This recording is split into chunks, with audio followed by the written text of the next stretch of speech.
All right, Alexander, let's do an update on what is happening in Ukraine.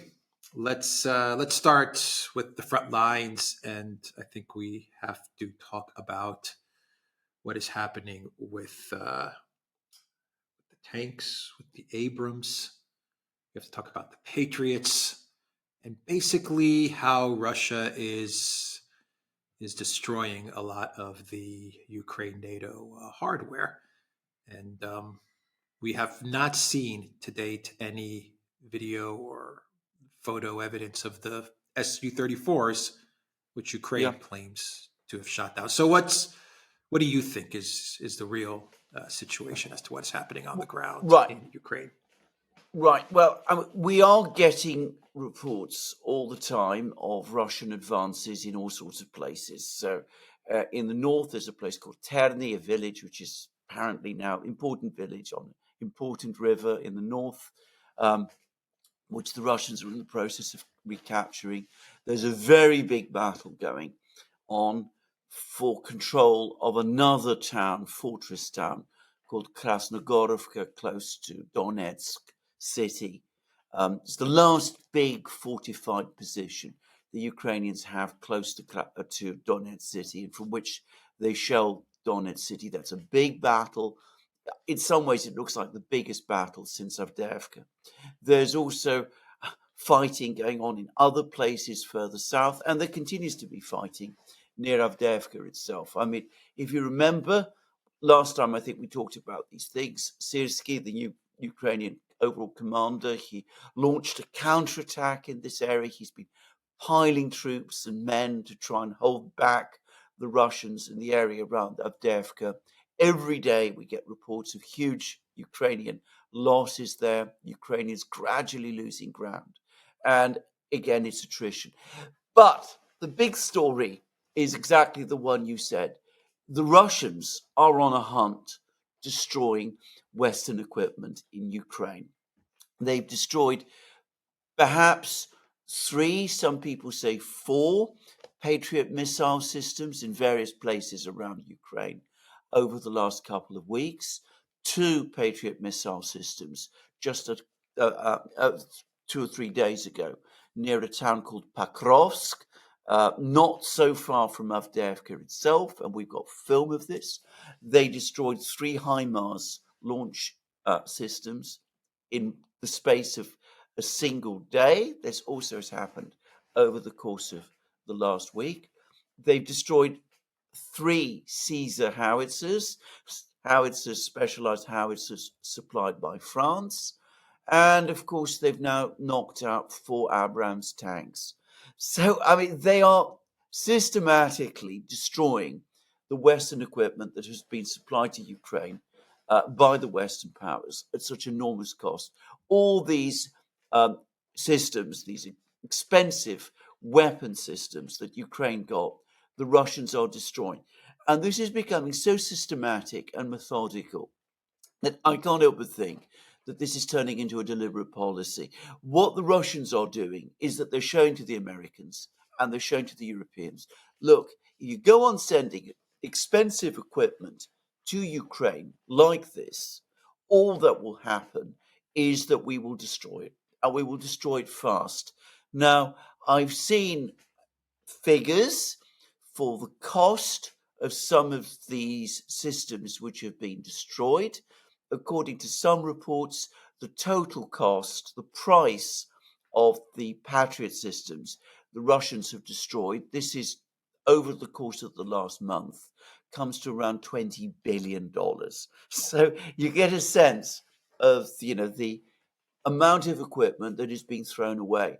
And this comes after I saw a report that every time the West or Germany sends equipment to Ukraine, eventually, sooner or later, they have to replace it. But costs in defense procurement are rising all the time.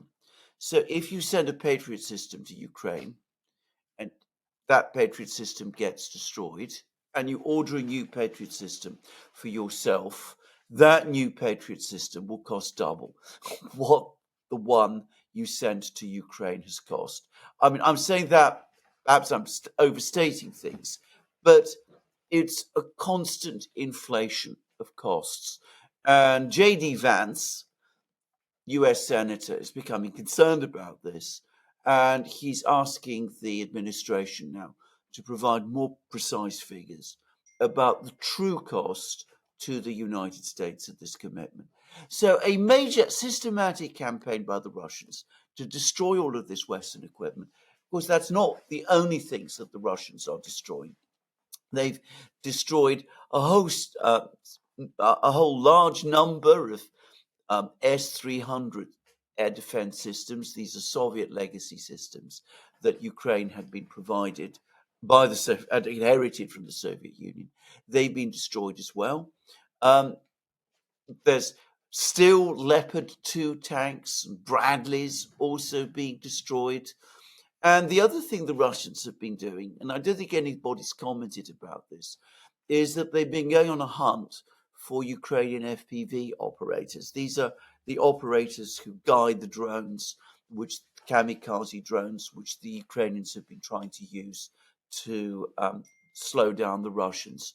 And again, over the last week, I've seen at least 4 instances of the Russians homing in and on particular bases used by Ukrainian FPV drone operators and destroying them as well. So what we're seeing is the Russians systematically demolishing, key elements of the Ukrainian armed forces, but also signaling to the West, I think, that, you're just throwing away money in Ukraine if you continue to arm it in the way you're doing. Okay, so let's discuss ammunition, since we're on the topic of weapons, because this is a story that broke from CNN the other day, an exclusive story from CNN, where basically they are reporting that Russia is outproducing the United States and Europe by three times, 3x. And I believe CNN said that, and they were interviewing various military officials and NATO officials, and CNN, in their reporting, they said that by the end of 2025, even with all the ramp up of the United States in getting their ammunition production going, they will still only get to about half, a little less than half of what Russia is producing today. Yes. In terms of ammunition. So obviously CNN is assuming that as the US is ramping up, Russia's just going to stay static in their ammunition production. And by the end of 2025, then the optimistic scenario is that the US could get to maybe half of what Russia is producing. They could produce half of what Russia is producing every month and every year. I believe the number was 250,000 is what they said Russia is producing on a monthly basis. And they said that the United States, by the end of 2025, could under an optimistic scenario, can get to 100,000 plus. So we have to talk about this because we've been saying this for a long time. You've been saying this for a long time. You've been focusing on the ammunition. This channel's been focusing on ammunition. Brian Berletic at the New Atlas has been focusing on ammunition. And it looks like CNN has finally caught up to our reporting. As you discuss this story, I just want to also throw something at you. Why do you believe CNN was allowed to publish this article? That kind of has me a bit curious. I'll just say the cynical side of me. The reason could be that maybe the U.S. is using this to underestimate, to try and give lower figures, and in the background they're actually producing a lot more. So maybe they're trying to throw the Russians off. Anyway, just a thought that I had. But explain all of this news about the ammunition. I mean, on the subject of the United States producing many more shells than it's reporting, That I think is true, but not to a very significant degree. Now, I've had a report, a very detailed report from somebody who is very familiar with the situation in the United States at the moment about US production of ammunition. Now, unfortunately, I can't get into the details of this because doing so might reveal things about this person. But basically, the US is claiming at the moment that they're making around 28,000 shells a month. This person estimates that they're really making around 34,000 shells a month. If we look at longer term trajectories, then he thinks that the US will eventually, at the end of 2025, arrive at essentially the same point that CNN is saying. So they are perhaps producing rather more than they're saying at the moment, but it's not by a huge number. The other thing this person has said is that the US has catastrophically depleted its arsenals of ammunition, and especially, it seems, in the Indo-Pacific region. They basically took everything they had from the Marines, the US military, all the forward positions in the Pacific, and gave them to Ukraine. So a lot of that extra production, perhaps even most of it, will have to go to replacing US arsenals.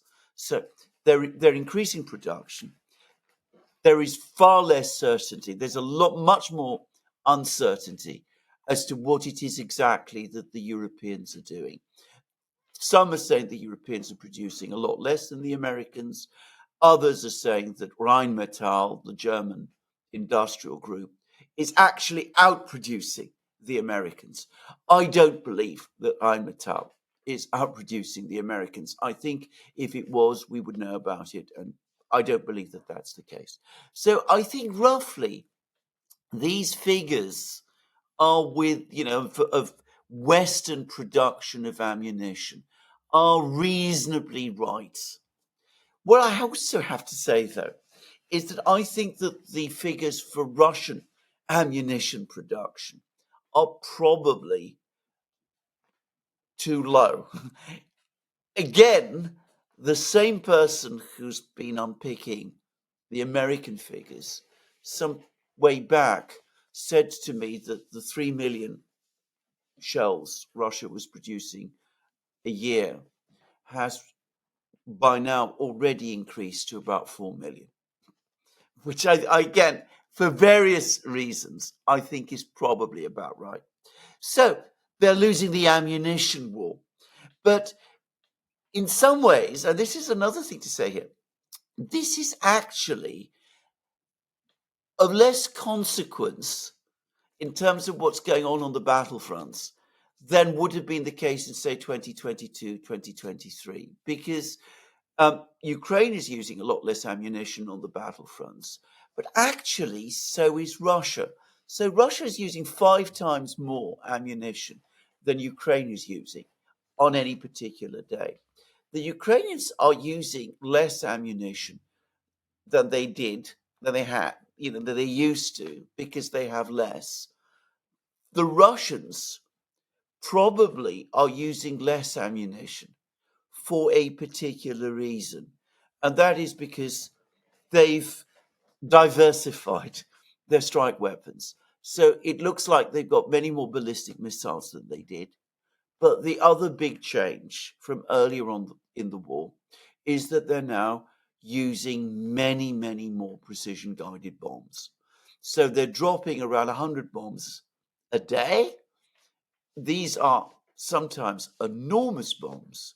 One 1,500 kilo bomb can do far more damage than hundreds of shells fired against the same location. If all of this is correct, and Russian shell production is as big as we're being led to believe, it is likely that the Russians are stockpiling shells. And that is different from what the West is doing. And it begs a lot of questions. Are they stockpiling shells because they're worried that they might have to take on NATO in Ukraine? Or is it that they're stockpiling shells in preparation for some big offensive that they might launch, say, in the summer of this year or sometime next year? We'll just have to wait and see. But one way or the other, it does look as if the Russians are, for the moment, well ahead of the West in shell production. And that is astonishing. Maybe both. Maybe they're both. stockpiling in preparation for NATO, but they're also stockpiling for an offensive. Yes. Probably.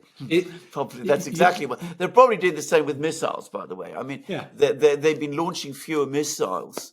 And again, I think the reason for that is not difficult to understand, because with so many air defense assets across Ukraine destroyed, and this has been a long running story now going on for several months. It's the last few weeks the last month, we've seen a particular concentration on destroying Western supplied air defense assets. But bear in mind, Ukraine is estimated to have lost, around 15% of its air defense assets in one day in that single strike that took place against those two Patriot missile systems in Pakrovsk. And the Russians also apparently destroyed an S-300 missile system in the same strike. So the Russians don't have to use so many missiles anymore. They can launch ordinary, cheap drones in huge numbers, and they can stockpile missiles because there's there are fewer air defense assets now to shoot down the drones. And that means that the Russians can stockpile missiles. And again, the question is, what for? To support an offensive or to deter and counter NATO? As you say, probably both. Yeah, the interesting part about the CNN article is that they basically say that this war is going to be won on ammunition, on artillery, on shells, and then the production of artillery, and if that's the basis as to how this war is going to be won, according to CNN, well, I mean, the conclusion is obvious. Ukraine Absolutely. cannot win. Russia Absolutely. is going to win. Bear in mind that every single one further point about every single shell that Russia produces, it can use against Ukraine. The United States and NATO are not in that condition because the United States, as we know, is involved in many wars in all kinds of places. It's got to think about China. It's got to think about the Middle East. It's got to replace its own arsenal. So if the Russians are producing 3 million shells, they can use all of those shells. They've got big stockpiles already. They can use all of those shells in Ukraine. The United States cannot. And that's a fundamental difference. I just go back to my initial question to you. Why would CNN be allowed to publish this type of article? I mean, when the narrative for the last year and a half has been Russia's running out of ammunition, Russia's running out of missiles, Russia's running out of tanks, Russia's running out of air, Russia's running out of everything.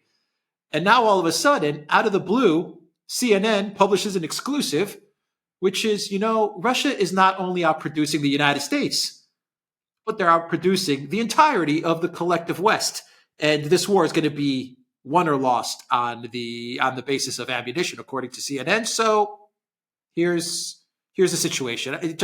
Why are they publishing this article now? Is this a way for CNN, for the permanent state, to say, here's the situation? Don't tell us we weren't being honest with you guys or transparent. Here it is. It's very interesting. And by the way, there's been another article, not on weapons production exactly, but by The Economist, our old friends, ultra neocon newspaper. Russian economy is resilient and healthy. Inflation's coming down. Inflation was the big worry last year, but apparently it's now under control and is starting to fall, and the economy is still continuing to grow. So the economic war has definitely failed. And that's coming out in The Economist as well. The Economist, widely read, of course, in the United States by the political leaders there. Why are all of these articles appearing? Why was that article that we discussed 2 or 3 weeks ago in New York Times about, the intelligence bases in Ukraine all published. Why is all this going on? Now, I have to say this. I think what is happening is that there's been a decision made by someone in the United States, probably not, but definitely not Biden. Biden's not able to make these decisions. Not Sullivan, not Blinken, not that crowd, but somewhere within the permanent state, there's been a decision. This has gone far enough. We can't really go on investing in this any further. We got to draw a line. These articles are attempts, I think, to alert the informed US public, in other words, the political class, that the time has come to start winding down Project Ukraine. And we saw, Nuland resigning, so-called, last week, another straw in the wind. And, this wouldn't be the first time the United States walking away from a problem, saying to the Europeans, look, it's your problem now. We're not going to be there to the extent that we were previously. So we publicize this business about the shells. We admit to the fact that we can't keep up with the Russians in shell production. We're going to lose this battle for shells, which, as you correctly say, means on our own analysis that the Russians are going to win. We've ruled out sending our own troops to Ukraine. That was done so categorically, by the way, in the State of the Union address that I think it'd be very difficult politically to turn around and change that. So I think gradually we're walking away from this problem. And I think the Russians have sensed it. And I think they're driving the point home by going after the Abrams and the Patriots and all of those things, telling the US again, look, this is a bad investment. You're good capitalists. You understand the costs fallacy. So, don't go on investing in this project, which has already failed. Yeah, makes sense. JD Vance or Rand Paul, they can see the CNN article and they could use it to once again say, look, there's no reason to send $61 billion to Ukraine because obviously we're losing. We're not going to catch up in ammunition production, and we are going to lose this conflict. So let's stop it now. So this definitely is going to help the arguments of people like JD Vance or Rand Paul who are against the $61 billion to Project Ukraine. A final question, since we're talking about weapons, let's finish off the video talking about the Taurus missiles. And Olaf Scholz, he once again said that there will be no Taurus missiles in Ukraine. He actually, I don't know if this is a slip up or if he's saying this intentionally, but once again, he threw it out there that, look, these missiles, they have to be operated by German troops. That would mean German troops in Ukraine. We can't trust Ukrainians to operate these missiles because they may fire these missiles to places that we don't want them to fire them towards. And so that would mean we have to have German troops on the ground in Ukraine. And he's like, no, this is a no-go. And I say it could be an intentional type of slip up, a jab at the UK, because Scholz saying that Taurus missiles need German soldiers in Ukraine. You could draw the line and say, well, wouldn't that mean that Storm Shadow missiles need UK soldiers and Scout missiles need French soldiers? Anyway, I'm just kind of throwing that out there. But Scholz made it clear, no Taurus missiles in Ukraine. But we have David Cameron, the foreign secretary, coming out with his plan, of which Annalena Baerbock endorses, which is, as Annalena 360 put it, a circular exchange. The UK gets the Taurus, according to Cameron and his plan. The UK then sends the Storm Shadows to Ukraine. Yeah. I mean, this is such an extraordinary story. The thing I want to say straight away is that, of course, Cameron comes up with this, bizarre plan. I mean, it is absolutely bizarre. I mean, assuming that the Russians are stupid, that they don't understand what's really going on, and that the German people are, stupid also, and that they really won't mind if Taurus missiles are sent to Britain, which then supplies them to Germany, to Ukraine, and in return, Britain gives storm shadows to Germany. I mean, it's of course, we come along and we have Annalena Baerbock, who is this ultra hardline person. And she comes along and says, what a good idea. Let's think and see whether we can move forward with this. She is always within Germany, the extreme hardline hawk. But within hours of that, we get Boris Pistorius, the German defense minister, saying, no, we're not going to do this thing. And then, of course, we get a further statement from Scholz himself. So we're not supplying Taurus missiles to Ukraine. We're not doing it directly. And we are not doing it indirectly either. And that this decision is final. That is what he said. So he's drawing the strongest red line against this that he has drawn up to this point. Now, he's crossed those red lines before. Perhaps he will again. But again, I sort of get a sense that the mood in Germany is shifting. It's shifted amongst the public quite a long time ago. Apparently most Germans now, or at least a plurality of them, believe that Russia's going to win the war. So, I mean, that's the first thing to say.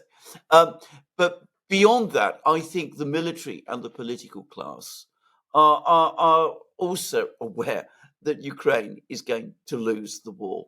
And I think they were badly spooked by the release of that recording of the German generals talking with each other about German soldiers operating Taurus missiles, and the Taurus missiles being used to strike at the Kerch Bridge and Russian ammunition dumps in Krasnodar region and that kind of thing. And I think that the consensus has now developed within a part, at least, of the German political leadership, that this is just too dangerous and it's going too far. So I think that for the moment, at least, they're backing off this. And I get the sense that on this occasion, Baerbock is isolated, and even most of the Greens don't really support her. Remember, the German parliament has twice voted against the supply of Taurus missiles to Ukraine. So again, it's the same story, really. The Germans very keen on supporting Ukraine last year, giving Ukraine everything that Ukraine was asking for. They gave Ukraine the Leopard 2 tanks. They've seen the Leopard 2 tanks go up in smoke. Apparently more than half of them have now been knocked out. It's been very, very bad picture. The optics for Germany have been very bad, and they're hearing stories that the Ukrainians don't like and aren't impressed by the Leopard 2. And they see Ukraine going down, and they say, enough's enough. We can't go on doing this. Again, the sunk costs fallacy is not one we're going to fall for. There are still, it must be said, plenty of advocates of further commitment by Germany to Ukraine. Baerbock is one. Some parts of the German media also, Bild Zeitung, for example, constantly pressing for stronger and stronger commitments to Ukraine. But I think the general mood in Germany is that they're shifting away from this enterprise. It hasn't worked out. Germany's in recession. The Russian economy remains strong. Nothing has worked out as they expected that it would. And more people in Germany are saying, the Americans are having doubts, and it's time for us to do the same.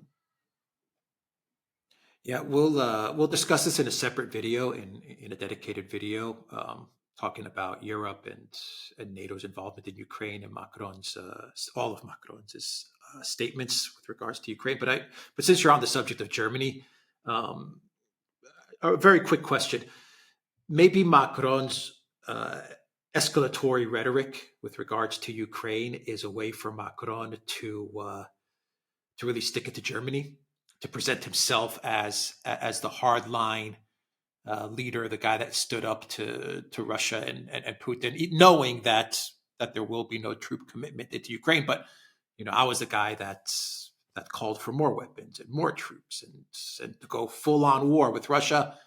Germany, in its weakened state, they decided to backtrack. So France is now the top dog in Europe. Germany is diminished. Germany's a fading power, and here I am, little Napoleon, Jupiter, Macron. We'll discuss this in a dedicated video. We'll go deeper into this. But what are your initial thoughts? I mean, briefly, I agree with being that. One of the reasons. One of them. I absolutely. I mean, bear in mind that Macron doesn't get on with Scholz. I get the impression that Macron doesn't get on with any of the German leaders. They hate each other. But I mean, he wasn't on easy terms with Merkel before. I mean, he's always resented German leadership in Europe. And of course, as you absolutely rightly say, this is his way of sticking it to the Germans, which has, of course, made his relations with the Germans even worse. It's a foolish game that Macron is playing, but you can see that the Germans are getting irritated. Again, Pistorius, the defense minister, who is, in German terms, very much a hawk. I mean, he's very much wanted to support Ukraine.